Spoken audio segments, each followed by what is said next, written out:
एक विचार करायला लावणारी गोष्ट आहे. छत्रपती श्री शिवराय हे ज्यावेळेस हिंदवी स्वराज्य प्रस्थापित करत होते त्यावेळेस म्लेच्छांचा सर्वनाश करणं किंवा त्यांच्या सत्ताधीशांना पूर्णपणे परास्त करणं हे छत्रपती श्री शिवरायांचं प्रमुख लक्ष होतं. छत्रपती शिवरायांनी अशी कोणती अलौकिक गुणधारणा केली असेल की ज्या माध्यमातून छत्रपती शिवरायांमध्ये असे गुण निर्माण झाले.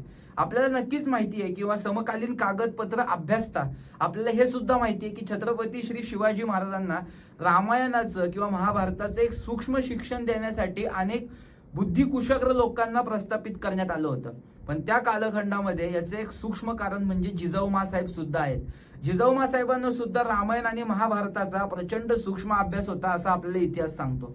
तसंच महाबली शहाजीराजांना सुद्धा होता हे सुद्धा आपल्याला इतिहास सांगतो. पण छत्रपती शिवरायांनाच ही देहामध्ये अलौकिक ईश्वरी बांधणी करायला कसं जमलं हे इतिहासाने उत्तर देऊन ठेवलेलं आहे.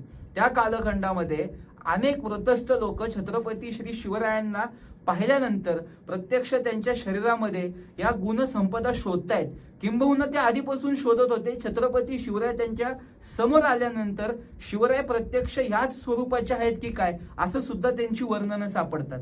पण आपल्याला स्वकीयांची वर्णनं अशी सापडतील पण परकीयांची वर्णनं सुद्धा अशी सापडतात. त्या कालखंडामध्ये जर छत्रपती शिवाजी महाराजांनी प्रचंड कष्टातून प्रत्येक गोष्टीची निर्मिती केली आपल्याला माहिती आहे. पण ॲबे कॅरे असेल किंवा छत्रपती शिवरायांना पाहिलेल्या अनेक परकीय लोकांनी सुद्धा छत्रपती श्री शिवाजी महाराजांच्या बांधणीबद्दल एक वाक्य लिहून ठेवलेलं आहे. त्याला इंग्रजी भाषेमध्ये बांधायचं झालं तर ते असं आहे की Shivaji is reading and leading the examples of Indian history. याच्यावरनं तुम्ही अंदाज लावा महाराजांनी हे स्वराज्य उभारलंय त्याचं मूळ अधिष्ठान काय आहे ते आपल्या सगळ्यांच्याच लक्षात येईल.